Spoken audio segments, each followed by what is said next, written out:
চলো ভাল না খবৰ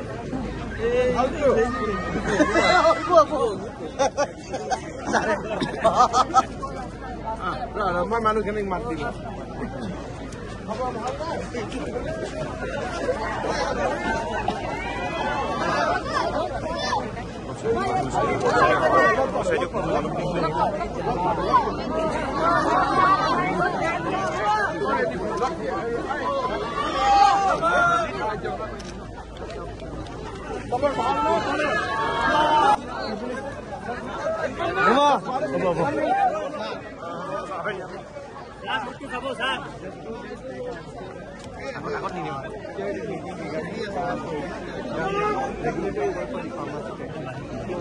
Something is happening.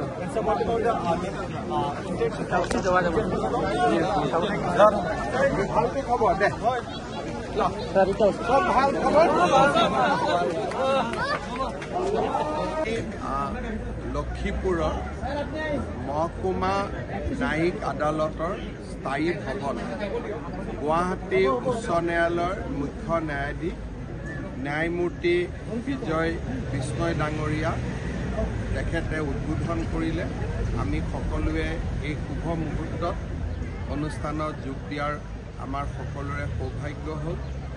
লক্ষীপুৰৰ বহুদিনীয়া এটা অভাৱ দূৰ হ'ল যে এটা স্থায়ী জুডিচিয়েল বিল্ডিং হ'ল। মই বৰাক উপত্যকাৰ ৰাইজ আৰু লক্ষীপুৰৰ ৰাইজক আজিৰ এই দিনটোত অভিনন্দন জনাইছোঁ। So starting from 2023 we see till now, your mission of improving the conviction 8.5, it will impact the conviction rate were as low as 5% when I took the charge of Home Ministry. Today the conviction rate has gone up to 23%, and I am of the view that we will soon touch 30%, and over next 2 years we will be able to achieve the national conviction rate if things goes like this way for another 2-3 years. The situation has changed, but we were so behind that catching national average itself is a very big task. But now we are on right track. It will take some time, but it will reach. We will reach there.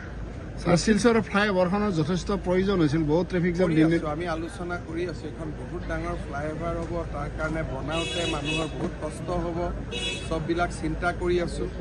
গুৱাহাটীত flyover বনালে বনোৱাৰ সময়ত মানুহে বহুত গালি পাৰে যেতিয়ালৈকে complete হৈ নাযায়, আৰু শিলচৰত যিখন ফ্লাইঅভাৰ যেতিয়া আমি বনাব যাম 3 বছৰ মানুহে গালি দিয়ে থাকিব, গতিকে গালিটো কেতিয়া খাম সেইটো সিদ্ধান্ত লৈ ল'ব। এতিয়া ষ্টেটাছটো কি আছে স্যাৰ? ফ্লাইঅভাৰৰ ষ্টেটাছটো ইচ্ছা কৰিলে আজিৰ পৰাই বনাব পাৰোঁ, তেনেকুৱা কোনো কথা নাই। কিন্তু ইলেকশ্যনৰ আগত মানুহৰ গালি খোৱাটো ভাল হ'ব নে বেয়া হ'ব এইটো অলপ চাই লওঁ না।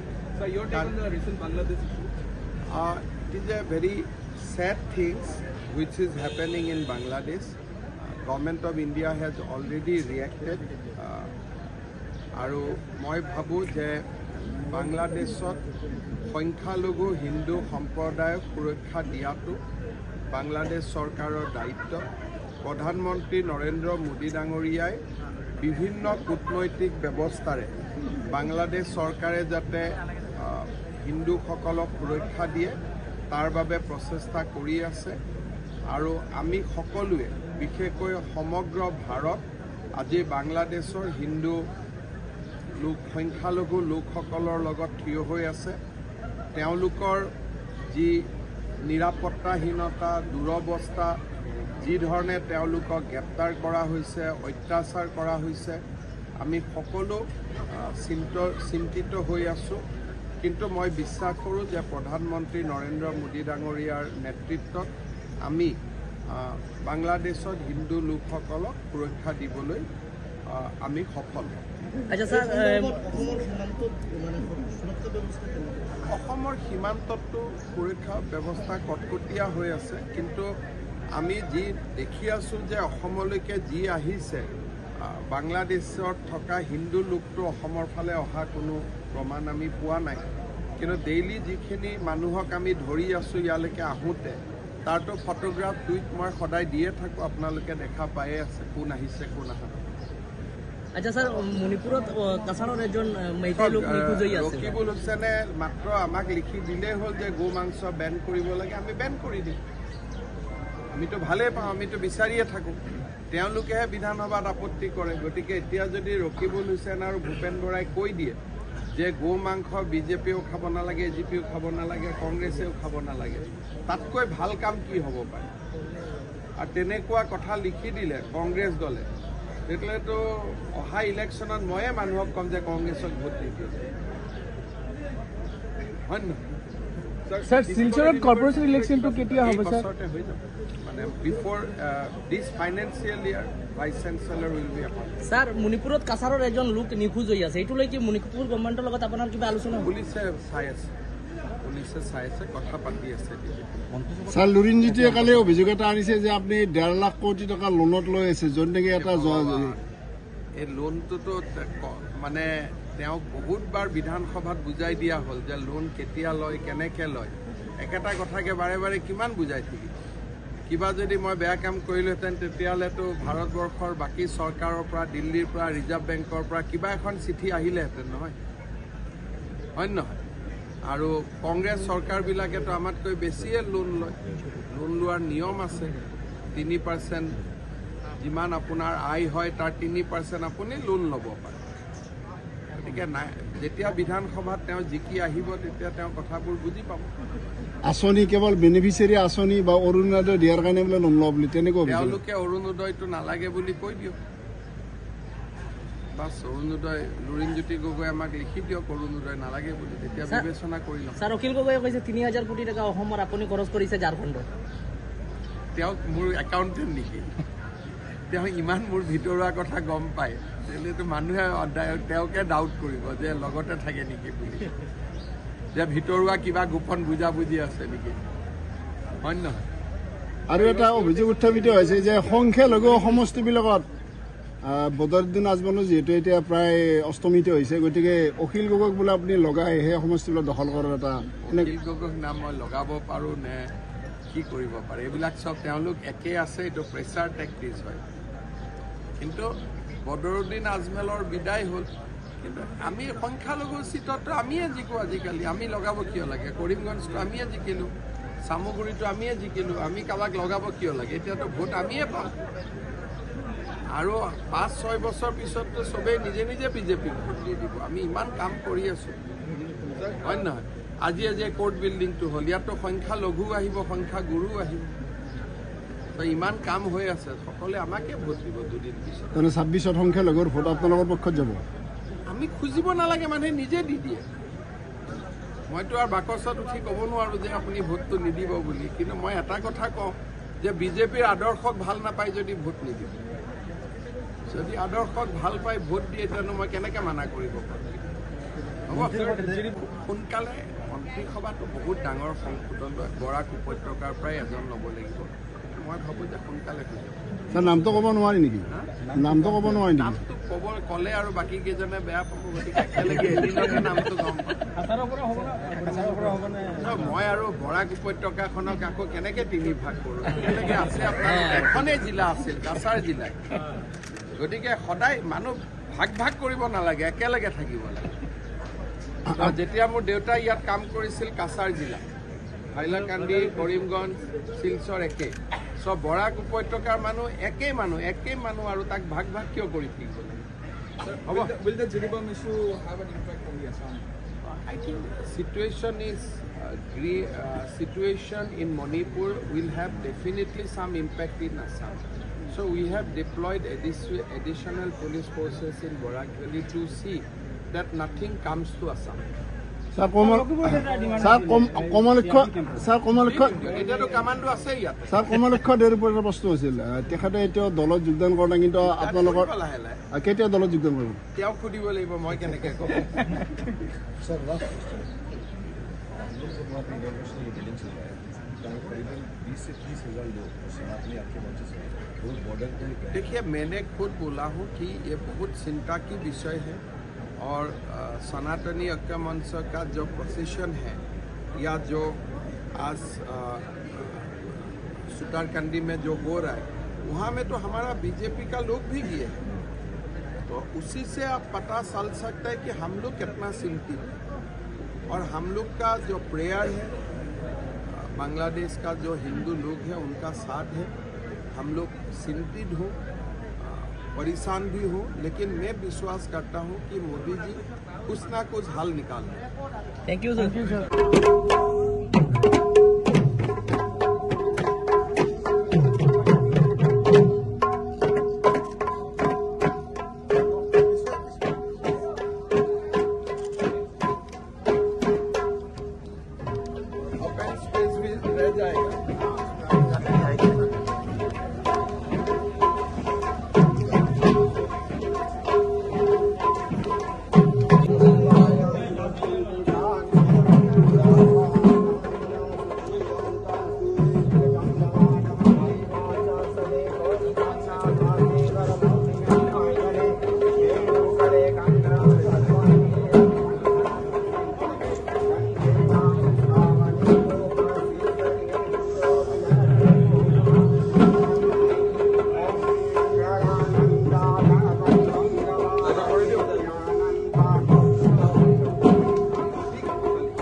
सुमुखा च एकदन्ताश कपिलो गजकाणकालं मोदरा च विकटो विघ्ननाशो विनायक धूम्रकेतुर जनादस्तो बालचन्द्रो गजाननः द्वादशैतानि नामानि जपतेक्षुयादविचारम्भे विवाहे च प्रवेशे निगमे तथा संगमे संकटे चैव देवनास्तासन जायते शुक्लाम्बरधरं देवं वरं चतुर्भुजं प्रसन्नवदनं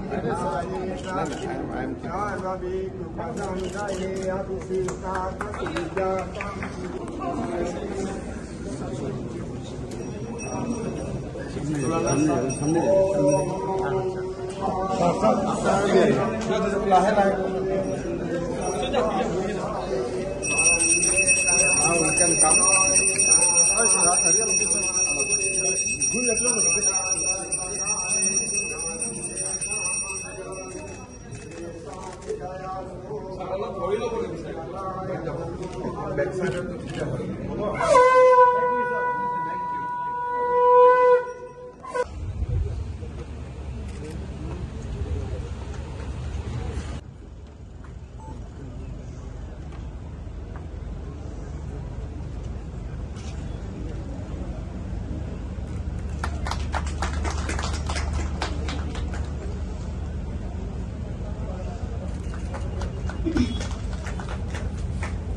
May I request?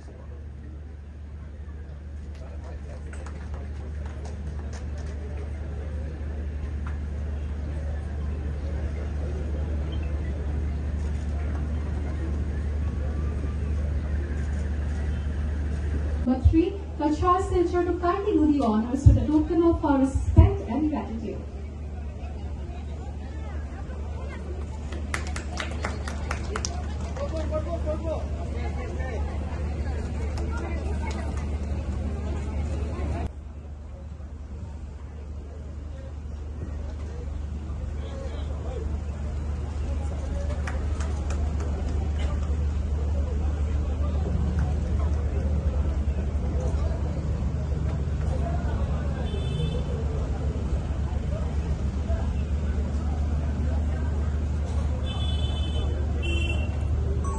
sponsored scheme CSS for the development of infrastructure facilities for the judiciary implemented by the Department of Justice, Government of India. The schemes aim at improving the physical infrastructure of the subordinate courts as well as the housing needs of the judicial officers for better justice delivery. Though this is years, the transition was very smooth. I was apprehensive that there will be lot of chaos, there will be lot of difficulties in the initial days. But the smooth transition from the colonial era laws to the Nyaya Sanhitas in fact represent the kind of quality we have in our judicial system. I am very proud that Assam is one of such state where transition is very smooth, and this is one of the huge achievement for our judiciary. I want to offer my deep gratefulness to the Honorable Chief Justice for this initiative and for leading this transformative journey. Without the active assistance and active involvement of Guwahati High Court, it would not have been possible. The district judiciary, the lawyers, everybody coopted to the system, and they made the journey very smooth. So I must record my deep appreciation to entire judicial fraternity for this great and successful transformative journey. As we all know that under this new criminal Sanhitas, ultimately a just society can only secure democracy for us. If people do not get justice in the court, then people try to seek justice from the police. Now recently I have seen many incidents. Once a rape or once something happened, people officially comes to police that shoot the culprit, because there is a system which is developed for instant justice. Now police cannot give that justice. Giving justice is the judiciary's prerogative.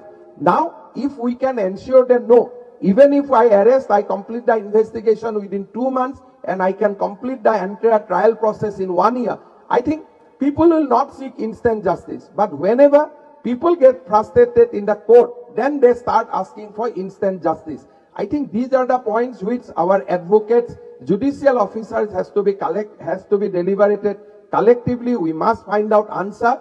And my request that not a single person who is actually involved in crime against women and child should not be spared in any way. And of course, at the same time, no innocent should also be given punishment. I think these are our collective responsibility, and we must achieve this objective together.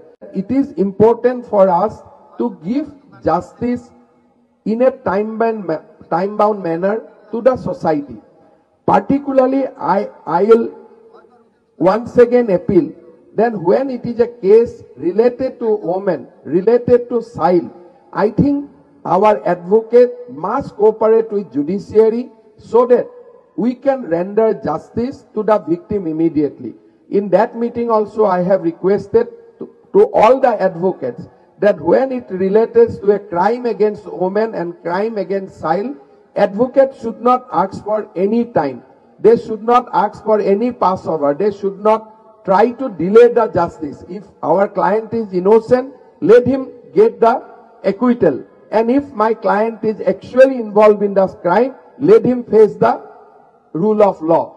But delaying the justice actually sends a wrong message to the society.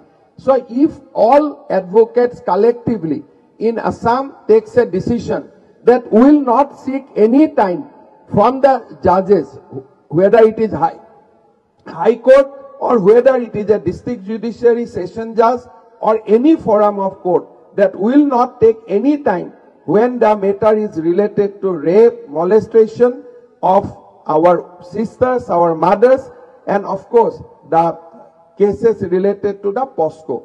In Assam, if we can create that healthy environment, I think society will be very appreciative of our judicial system, and our advocate must come up to create that environment. I think even in our district bar association, some decisions should be taken collectively that none of our members will take time, seek time when it comes to a case related to crime against women and children.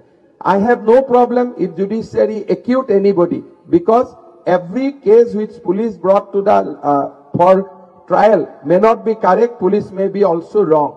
But whether it is right or wrong, let the decision be taken in a very, very fast-track manner.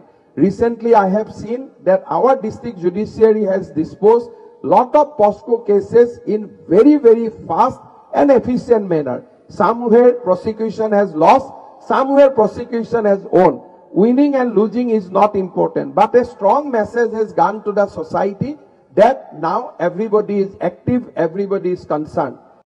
আজি মোৰ আবেদন হৈ গল, 1 মাহ হৈ গল, 2 মাহ হৈ গল, 4 মাহ হৈ গল, মোৰ কামটো হোৱা নাই, মই ক'ত যাম? আজিলৈকে কোনো মানুহে এড্ৰেছ নাজানিছিল আৰু অফিচাৰৰ ৰুমৰ বাহিৰত গৈ তেওঁলোকে বহি থাকে।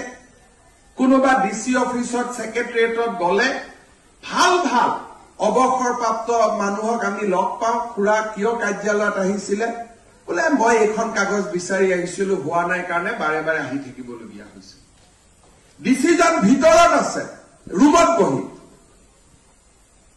তেওঁ হল ৰাইজৰ সেৱক, সেৱকজন ভিতৰত আছে এয়াৰ কণ্ডিশ্যন ৰূপত, আৰু যাৰ কৰ কাটালেৰে আমি দৰমহা লৈ আছো তেওঁ বাৰেণ্ডাত ঘূৰি আছে। ডাইলেমা অফ পাব্লিক সাৰ্ভিস, যে যাৰ টকা পইচা দি মই দৰমহা লৈ আছো, মোৰ পৰিয়াল চলাই আছো, মই ৰুমৰ ভিতৰত বহি আছো, আৰু মোক যোনে দৰমহা দিছে তেওঁ বাহিৰত থিয় হৈ আছে। আৰু কিয় থিয় হৈ আছে? বোলে মোৰ ল'ৰাটোক চাকৰি এটা দিব লাগে, তেওঁ থিয় হৈ থাকিব।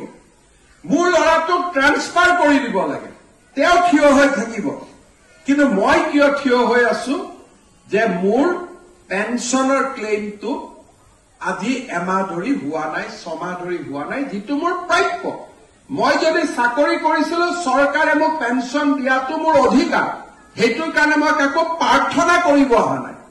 ল'ৰাটোৰ ট্ৰেন্সফাৰৰ কাৰণে মই প্ৰাৰ্থনা কৰিব আহিছো, ডিচিয়ে মোক যিমান দেৰি বাহিৰত ৰখাই থয়। মোৰ ল'ৰাটোক চাকৰি দিব লাগে, মই প্ৰাৰ্থনা কৰিব আহিছো, মোক যিমান দিন ৰখাই থয়। কিন্তু যিটো মোৰ অধিকাৰ, ইমান দিন চাকৰি কৰিলো, এতিয়া পেঞ্চনটো মোৰ অধিকাৰ, অধিকাৰটোৰ কাৰণে মই কিয় বাহিৰত ৰখি থাকিম?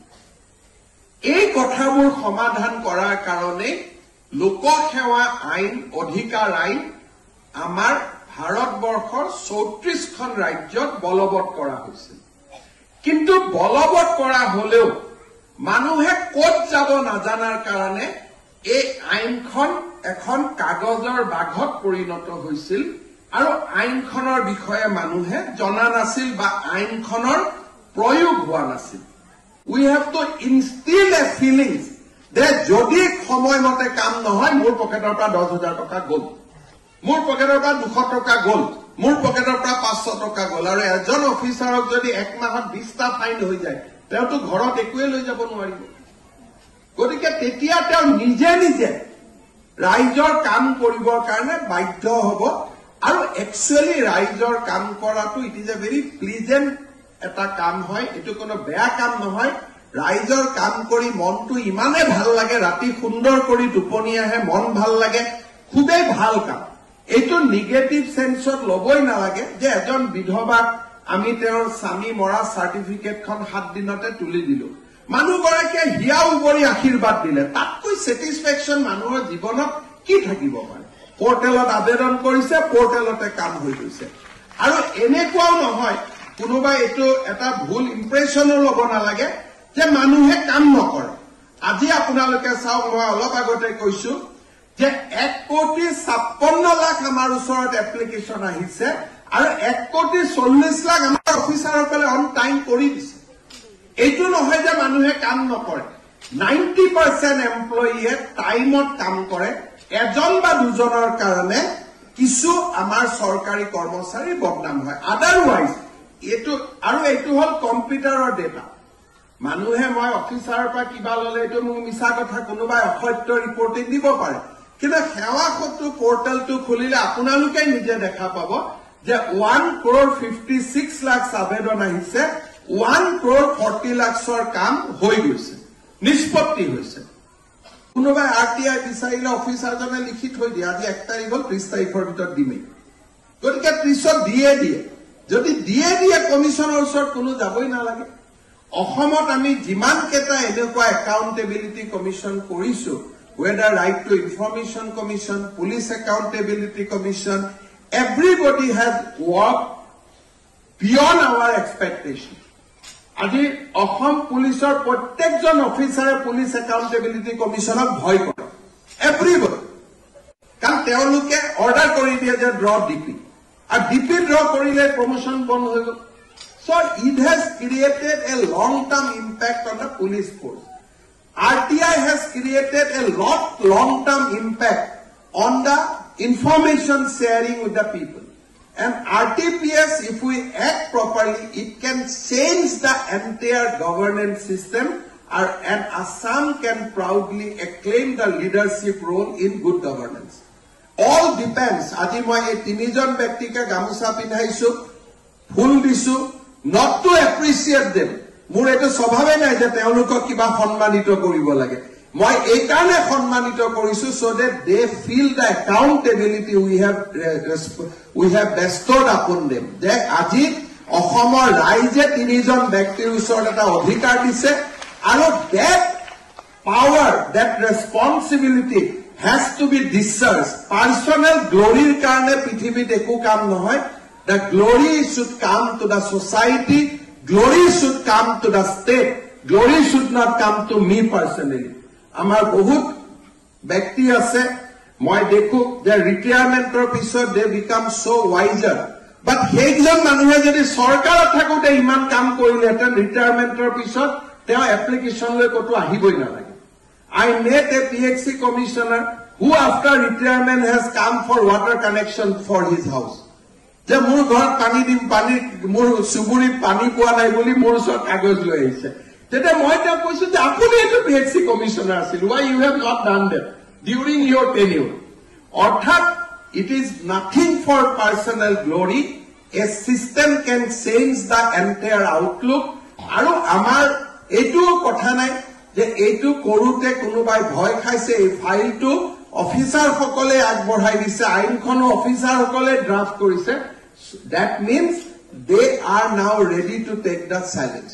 এটোতো মই বনোৱা ফাইল নহয়, মইতো নোট লিখা নাই, মইতো আইডিয়া জানা নাই। All these ideas has come through our officers only. That means they are mentally ready. Assembly debate hoise, every people are aware that yes, enekwa ekhon ami kam koribo goi asu, aru ei ainkhon moi bhabu je good governanceor eta mailor khuti hobo pare, আমি যদি খুব ভাল কৰি এই আইনখন আমি প্ৰণয়ন কৰিব পাৰোঁ। We are planning to organize a state level archery tournament also. Sir, our indoor to apna মই যেতিয়া ডিস্ট্রিক্ট হসপিটালৰ কাৰণে national archery आर्चरी में ग्रुप होते हैं, अपना हमारे अभी सब जूनियर का है, सीनियर के नहीं मेरे पास, अभी जस्ट स्टार्ट हुआ है 3 महीने का। धनु अनु हो गया? हाँ हो गया। अच्छा एक धनु का कितना लेना पड़ता है? अभी कंपाउंड में तो अभी 2 से 2.5 लाख तक आता है, और रिसर्च में 2 लाख तक आता है, और बेसिक के लिए तो 5,000। अभी ये बम्बू वाला में कर रहे हैं कि अभी है कंपाउंड 2 है, और रिसर्च का 3 है, और 5 तारीख में आने वाला है। गुवाहाटी में? ठीक है, आ जाओ। सर हमारा इंडोर स्टेडियम ऑलमोस्ट कंप्लीट है, वो आप इनॉग्रेट कीजिए सर।